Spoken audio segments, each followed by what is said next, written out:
आज की कहानी है फातिमा नाम की एक लड़की की, जिन्होंने अपनी कहानी मुझे व्हाट्सएप के माध्यम से शेयर की है। आप लोग भी अगर मुझे अपनी कहानी भेजना चाहते हैं तो स्क्रीन पर दिखाई दिए गए व्हाट्सएप नंबर और इंस्टाग्राम आईडी पर आप मुझे अपनी कहानी भेज सकते हैं। तो दोस्तों, बिना समय बर्बाद किए कहानी को शुरू करते हैं। तो हेडफोन्स लगाइए और इस कहानी को अपनी आंखों के सामने इमेजिन करके सुनिएगा। अब मैं आपको कहानी फातिमा जी के पॉइंट ऑफ व्यू से सुनाऊंगा। मेरा नाम फातिमा है। मैं बिहार के एक छोटे से गांव की रहने वाली हूँ। यह बात उन दिनों की है जब मेरी उम्र 26 साल थी और मेरे घर में मेरी शादी के लिए लड़के ढूंढे जा रहे थे। बहुत लोग मेरे अम्मी अब्बू से कहते थे कि तुम्हारी बेटी की उम्र 26 साल हो गई है, इसकी जल्द से जल्द शादी कर दो, वरना जैसे जैसे इसकी उम्र बढ़ती जा रही है आने वाले वक्त में कोई भी उससे शादी नहीं करेगा। तभी अम्मी अब्बू ने जल्द से जल्द मेरी शादी के लिए लड़का ढूंढना स्टार्ट कर दिया। उन्होंने हर रिश्तेदार को फ़ोन करके मेरी शादी के लिए लड़का ढूंढने के लिए बात की। सबने मेरे अब्बू को कह दिया कि हम ढूंढ लेंगे, और इसके साथ ही मेरे अम्मी अब्बू दोनों भी इधर उधर देख रहे थे कि हमारी ही बिरादरी का कोई अच्छा खासा कमाने वाला लड़का मिल जाए। फिर एक दिन मेरे अब्बू के पास मेरे नाना का फ़ोन आता है कि फातिमा के लिए एक अच्छा लड़का ढूंढ लिया है मैंने, तुम जल्द से जल्द कल की ट्रेन पकड़कर फ़ौरन यहाँ आ जाओ। मेरे नाना 100 किलोमीटर दूर दूसरे डिस्ट्रिक्ट में रहते थे। मेरे अब्बू ने यह बात मेरी अम्मी को बताई और खुश होकर मेरी अम्मी अब्बू से बोली कि फ़ौरन स्टेशन जाकर तत्काल टिकट करवा लो, हम कल ही निकलते हैं, और जैसे ही तत्काल टिकट मिल जाए फ़ौरन ही फातिमा के नाना को फ़ोन करो और लड़के वालों को परसों को मिलने के लिए बुला लो। मेरे अब्बू फ़ौरन स्टेशन जाकर तत्काल टिकट ले आते हैं और नाना को भी फ़ोन करके बोल देते हैं कि लड़के वालों को बोल दो कि वह परसों लड़की देखने आ जाए, और तभी फ़ोन कट जाता है। अब हम लोग कल नाना के यहाँ जाने के लिए तैयारी करने लगते हैं।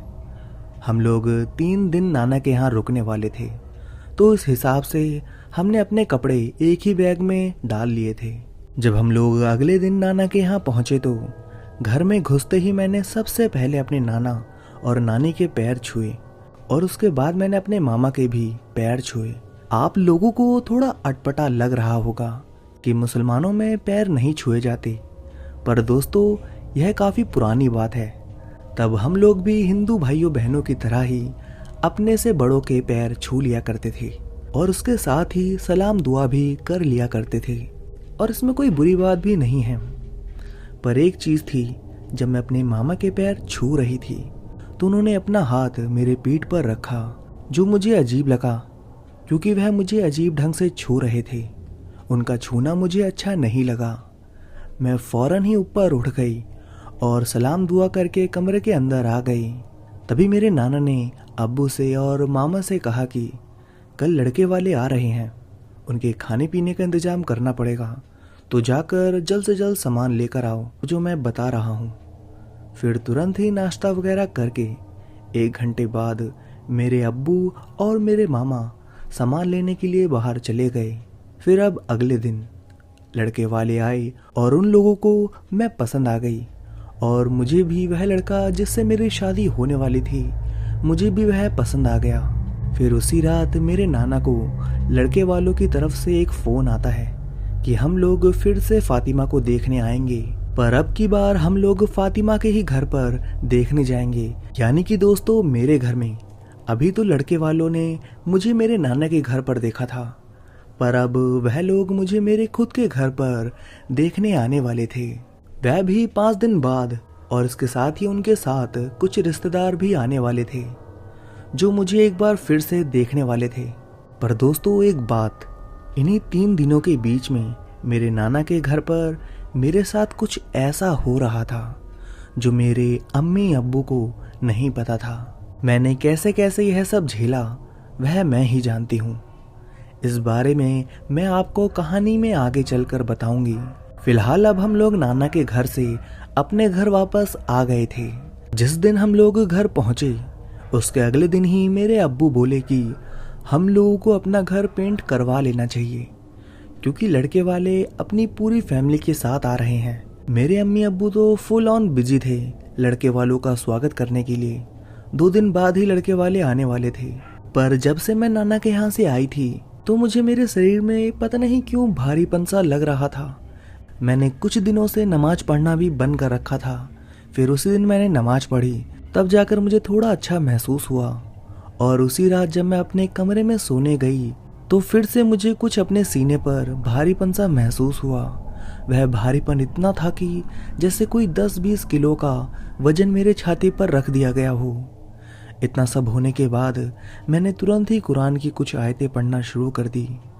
फिर लगभग 10 से 15 मिनट बाद तब जाकर मुझे कुछ राहत मिली। फिर मैं आराम से सो गई। फिर अगले दिन जब मेरी आँख खुली तो मेरा पूरा बदन दर्द कर रहा था। मुझे समझ नहीं आ रहा था कि यह क्या हो रहा है मेरे साथ। मैंने अपनी टी शर्ट ऊपर कर देखा तो मेरे पेट पर नाखूनों के निशान थे। जब मैंने अपने पूरे शरीर को शीशे के सामने देखा तो यह सब देखकर मेरी हालत खराब हो गई। मेरे हाथ पैर से लेकर मेरे मुंह तक पर नाखूनों के नोचने के निशान थे। मैं बहुत जोर से चिल्लाई। तभी फौरन मेरी अम्मी मेरे कमरे में आई। उन्होंने मेरा चेहरा देखा और वह जोर से चिल्लाई और बोली, यह तूने क्या कर लिया कमबख्त अपने चेहरे के साथ। फिर मैंने अपनी अम्मी को सब कुछ बताया कि रात में मेरे साथ क्या हुआ था, और जब सुबह उठी तो यह सब अपने आप ही हुआ है। इस बारे में मुझे कुछ भी नहीं पता। मेरी अम्मी मुझे बहुत डांट रही थी, कह रही थी कि 2 दिन बाद ही तेरे को लड़के वाले देखने आ रहे हैं और तेरी ऐसी हालत है। मेरी अम्मी फौरन सर पर हाथ रखकर जमीन पर बैठकर जोर जोर से रोने लगती है। तभी भागकर मेरे अब्बू आ जाते हैं। वह भी मेरी यह हालत देखकर परेशान हो जाते हैं। मेरी अम्मी अब्बू दोनों को कुछ भी समझ नहीं आ रहा था कि यह सब कैसे हुआ। फिर मेरी अम्मी अब्बू मुझे फौरन हॉस्पिटल लेकर गए। मेरे पूरे शरीर पर पट्टियां बांध दी गई। फिर दवाइयाँ और पट्टियां बंधवाकर मैं वापस घर आ गई। फिर उसी दिन रात को खाना खाकर जब मैं अपने कमरे में सोने गई तो मुझे फिर से अपनी छाती पर वही वजन महसूस हुआ। मैंने फिर से कुरान की कुछ आयतें पढ़ना शुरू कर दी और कंबल से खुद को पूरा ढक कर सो गई। तभी मुझे ऐसा महसूस हुआ कि कोई अदृश्य चीज है जो मेरे ऊपर आकर लेट गई है। अब मैं बहुत ही ज़्यादा डर गई थी। मेरे अंदर इतनी हिम्मत नहीं थी कि मैं कंबल को हटाकर देख सकूं कि मेरे ऊपर आखिर कौन लेटा है। मुझे इतना तो विश्वास है कि यह कोई इंसान नहीं है। यह जो कोई भी है एक अदृश्य शक्ति है। जो मेरे ऊपर आकर लेटा था वह बहुत ही ज़्यादा भारी था। तभी मुझे मेरे निचले हिस्से पर बहुत ज़्यादा दर्द महसूस होने लगा। मुझे ऐसा महसूस होने लगा कि कोई मेरे साथ संभोग कर रहा हो। मैं चिल्लाना चाह रही थी, मदद मांगना चाह रही थी, पर मेरे मुंह से एक भी आवाज़ नहीं निकल पा रही थी। तभी अचानक मेरी आंखों के सामने अंधेरा अंधेरा हो गया और फिर अगले दिन जाकर मेरी आंख खुली, जिस दिन मुझे लड़के वाले देखने आ रहे थे। जब मैं सुबह उठी तो मेरी माँ मेरे सामने ही जमीन पर बैठी जोर जोर से रो रही थी। जब मैं उठी तो मेरी पूरी सलवार खून से लथपथ थी और मैं सही से चल भी नहीं पा रही थी। इसके साथ ही मेरा पूरा बदन दर्द कर रहा था। मैंने अपनी अम्मी से इस बारे में पूछा कि यह सब क्या हो रहा है मेरे साथ। मेरी अम्मी ने बोला कि फातिमा, तेरे ऊपर किसी बुरी शक्ति का साया है। तभी मेरी अम्मी मुझसे बोली, जल्दी से नहा धो ले और तैयार हो जा, मैं तुझे बाबा को दिखा देती हूँ जो यह झाड़ फूक करते हैं। जब मेरी अम्मी मुझे लेकर उन बाबा के पास गई तो बाबा ने मुझसे मेरा नाम पूछा और मेरा नाम एक छोटे से कागज पर लिखा और उसे एक पानी से भरे कटोरे में डाल दिया गया। फिर तभी थोड़ी देर बाद जब उसे बाहर निकाला गया तो मेरे नाम के ऊपर कुछ निशान आ गए थे। तभी वह बाबा बोले, आपकी बेटी के ऊपर किसी बुरी शक्ति का वास है। वह कौन है और किसने भेजा है, मैं आपको आधे घंटे में सब कुछ बता दूंगा। तभी बाबा ने मुझे 2 नींबू दिए और बोले, लो इसे अपने पूरे शरीर पर रगड़कर मुझे वापस कर दो। तभी मैंने उन दोनों नींबुओं को अपने पूरे शरीर पर रगड़कर उन बाबा को वापस कर दिए।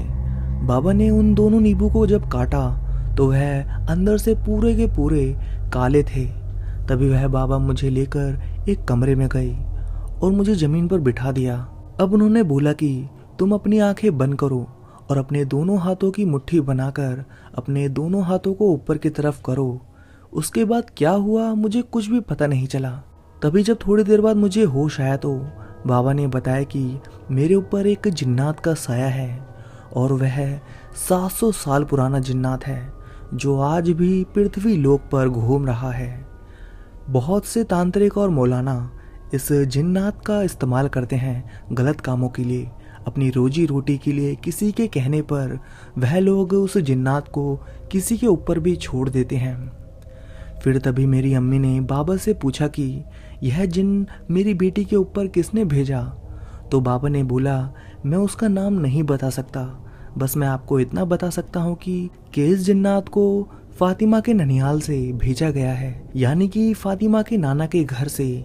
मेरी अम्मी यह बात सुनकर चौंक गई और बाबा से बोलने लगी कि मुझे इस बात पर बिल्कुल भी भरोसा नहीं है कि मेरे मायके वाले ऐसा करेंगे। पर बाबा ने बोला यह बिल्कुल सच है। मैंने खुद उस जिन्नात से पूछा कि तुमको किसने भेजा है, तो उसने साफ साफ नाम के साथ आपके ननिहाल के बारे में बताया। पर मैं उस व्यक्ति का नाम नहीं बता सकता कि किसने आपकी बेटी के ऊपर जिन्नात को छोड़ा है। इतना सब बताने के बाद फिर बाबा ने मुझे एक ताबीज़ दी और इसके साथ ही मुझे भभूति दी और बोला कि इसे रोज रात के खाने में डालकर खाना खाया करो। दोस्तों मैं आप सभी को बता दूं, मेरे अब्बू ने एक दिन पहले सुबह ही लड़के वालों को आने के लिए मना कर दिया था, क्योंकि उस वक्त मेरे चेहरे और पूरे शरीर पर निशान थे। मैं अब बिल्कुल ठीक हो चुकी हूँ और मुझे यह भी पता था कि मेरे नाना के घर से किसने उस जिन्नात को मेरे ऊपर भेजा है। वह थे मेरे मामा। हाँ दोस्तों, मेरे मामा ने ही मेरे ऊपर उस जिन्नात को भेजा था। दोस्तों मैंने आपको कहानी के शुरुआत में एक बात नहीं बताई थी कि आखिर क्या हुआ था उन 3 दिनों में नाना के घर पर, जिसे मैं आज भी याद करती हूँ तो मेरी रूह कांप जाती है। मैंने सोचा भी नहीं था कि मेरे सगे मामा मेरे साथ ऐसा करेंगे। दोस्तों जिस दिन मैं अपने नाना के यहाँ गई थी उसके अगले दिन की रात को, जिस दिन सुबह सुबह लड़के वाले देखकर मुझे गए थे, तो उसी रात मैं रसोई घर में आटा गूंद रही थी। तभी पीछे से मेरे मामा ने मुझे पकड़ लिया और उन्होंने मेरे हाथों पर अपना हाथ रखकर आटा गूंदने लगे। वह मुझसे काफ़ी चिपक कर खड़े थे और वह मेरे से बोल रहे थे कि तुम्हें आटा गूंदना नहीं आता, लाओ मैं तुम्हें सिखाता हूँ। मैं उनसे बोलती रही कि नहीं मामा मैं कर लूँगी, मुझे आता है, आप जाओ मामा, मैं यह सब कर लूँगी। मुझे सब कुछ समझ आ रहा था कि मामा मुझे आटा गूंदने के बहाने मेरे साथ गलत कर रहे थे। तभी थोड़ी देर बाद मामा मेरे कान में बोले, फातिमा तुम यह शादी मत करो ना, मुझे तुम बहुत अच्छी लगती हो, चलो हम दोनों भाग चलते हैं कहीं, मेरे पास बहुत पैसा है, मैं तुम्हें बहुत खुश रखूँगा। पर मैंने उन्हें पीछे की तरफ जोर का धक्का दिया और उनसे साफ साफ कह दिया कि यह सब सही नहीं है जो आप मेरे साथ कर रहे हो। अगर आपने फिर से यह करने की हिम्मत की, अब की बार मैं जोर से चिल्ला दूंगी। तभी मेरे मामा फौरन वहाँ से भाग गए। फिर उसके अगले दिन सुबह सुबह जब मैं घर से बाहर टहलने को निकली तो मेरे मामा मेरे पीछे पीछे आए और बोले, फातिमा एक बार और सोच लो, मैं तुमसे प्यार करता हूँ, मैं तुम्हें बहुत खुश रखूँगा, चलो ना मेरे साथ, हम लोग कहीं भाग चलते हैं। मैंने उनसे फिर बोला, प्लीज़ यह सब मत बोलो, आप मेरे से बड़े हो, आप मेरे सगे मामा हो, मेरी अम्मी के भाई हो, आप ऐसा मत बोलो। तभी मेरे मामा बोले, अगर तुमने मेरे से शादी नहीं की तो मैं तुम्हारी शादी भी किसी से भी नहीं होने दूंगा, याद रखना। तभी फिर मामा ने एक बार और मुझसे पूछा, आखिरी बार बोल रहा हूँ फातिमा, क्या तुम मेरे से शादी करोगी, क्या तुम मेरे साथ चलोगी? पर मैंने उनसे साफ साफ मना कर दिया कि मामा कि आप जितनी भी बार पूछोगे मेरा जवाब हर बार ना ही होगा। तभी मेरे मामा बोलते हैं, अब देखो मैं क्या करता हूँ तुम्हारे साथ, मैं तुम्हारी शादी किसी से भी नहीं होने दूंगा। तुम्हें घमंड है ना अपनी खूबसूरती का, 3 दिन के अंदर मैं तुम्हारा इस खूबसूरती का घमंड उतार दूंगा, कोई भी तुम्हें पसंद नहीं करेगा। अब तुम बस देखती जाओ। इतना कहकर मामा वहाँ से चले गए। तो दोस्तों, इन्हीं सब बातों को सोचकर मुझे यही लगता है कि शायद यह सब जो कुछ भी मेरे साथ हो रहा था, इन सब में मेरे मामा का ही हाथ था। पर अब सब कुछ ठीक है। मेरे अम्मी अब्बू अब नाना के यहाँ नहीं जाते। मैंने इस बारे में अपनी अम्मी अब्बू को कुछ भी नहीं बताया और ना ही मैं बताना चाहती, क्योंकि मामा मेरे अम्मी के सगे भाई हैं। तो मैं नहीं चाहती कि दोनों में कुछ भी अनबन आए। और मेरे नाना भी बहुत बूढ़े हो चुके हैं। अगर मैंने यह सब बातें अपने नाना को बता दी तो वह इस बात को सहन नहीं कर पाएंगे। तो दोस्तों, कहानी बस यहीं तक थी। आपको कहानी कैसी लगी कमेंट करके ज़रूर बताइएगा। अगर आपको भी मुझे अपनी कहानी भेजनी है तो स्क्रीन पर दिखाई दिए गए व्हाट्सएप नंबर पर आप मुझे अपनी कहानी भेज सकते हैं। अगर वीडियो अच्छी लगी हो तो इस वीडियो को लाइक करिए और कमेंट करके बताइए आपको कहानी कैसी लगी। तो अब मैं आप सभी से मिलता हूँ नेक्स्ट वीडियो में। तब तक के लिए धन्यवाद दोस्तों।